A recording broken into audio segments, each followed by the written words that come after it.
ढोल नगारे बजते हैं, जंगल का मेला। Studio microphone narrator voice. जंगल में आज है दंगल कुश्ती का बड़ा मुकाबला। हाथी और भालू अखाड़े में उतरते हैं। भीड़ चिल्लाती है, हाथी जीतेगा, भालू जीतेगा। दोनों भिड़ते हैं, जमीन कांपती है। भालू पैरों को पकड़ता है, हाथी उसे धक्का देता है। तभी बंदर ऊपर से केला फेंकता है। क्राइम, दोनों फिसलकर गिर पड़ते हैं। Face with tears of joy. सारे जानवर हंसते हैं। भालू, ताकत बड़ी चीज है। हाथी, पर दोस्ती सबसे बड़ी ताकत है। Red Heart. Studio microphone narrator.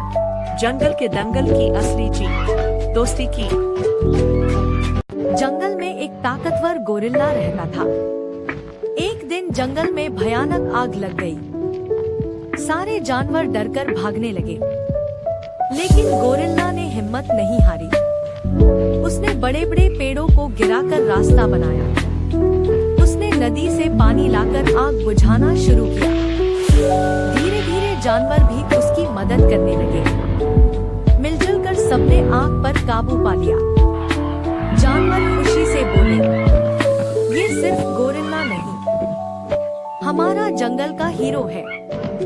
सीख, असली हीरो वही है जो मुश्किल वक्त में सबकी रक्षा करे। एक तालाब किनारे कछुआ फंसा हुआ था।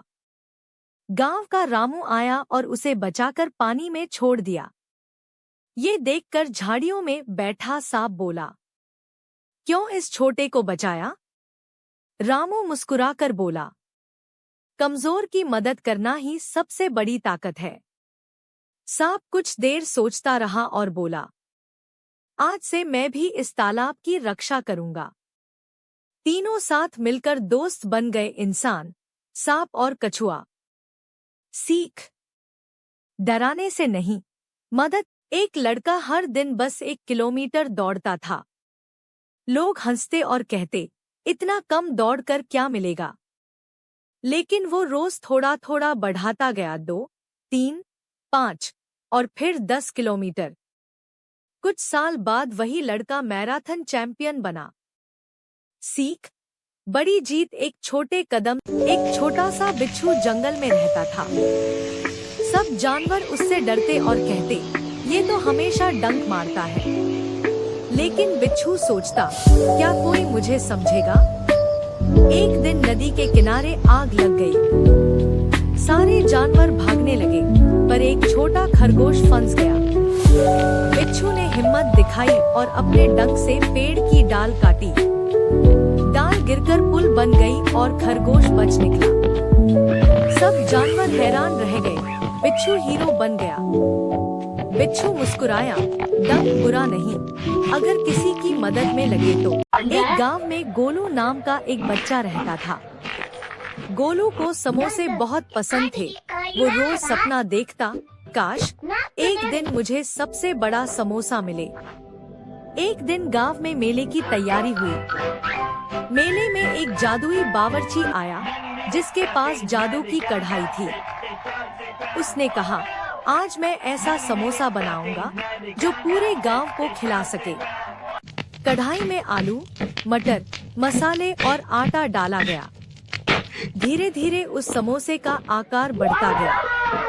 पहले थाली जितना, फिर चारपाई जितना, और देखते देखते पूरा समोसा गांव जितना बड़ा हो गया।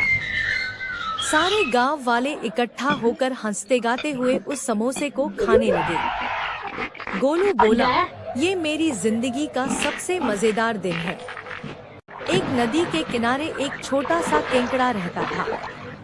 वो हमेशा टेढ़ा मेढ़ा चलता था, जिससे बाकी जानवर उसका मजाक उड़ाते थे। एक दिन नदी में तेज बाढ़ आ गई। सभी छोटे जानवर पानी में बहने लगे। तभी केकड़े ने अपनी मजबूत पंजों से पेड़ की जड़ों को पकड़ लिया। उसने एक एक करके सारे छोटे जानवरों को अपनी पकड़ से खींचकर सुरक्षित किनारे पर पहुंचा दिया। गांव में रामू किसान का बैल भीमू हमेशा आसमान को देखता और सपना देखता था, काश मैं उड़ पाता। सब लोग हंसते, बैल उड़ते हैं क्या? लेकिन भीमू रोज दौड़ता, कूदता और मेहनत करता। एक दिन तूफान में नदी का बांध टूटने लगा। भीमू ने छलांग लगाई और अचानक उसकी पीठ से पंख निकल आए। वो आसमान में उड़कर पत्थर गिराता गया और बांध को बचा लिया। गांव वाले खुशी से बोले, ये बैल नहीं, हमारा उड़ने वाला हीरो है। सीख, सपनों पर विश्वास रखो, नामुमकिन भी मुमकिन हो जाता है।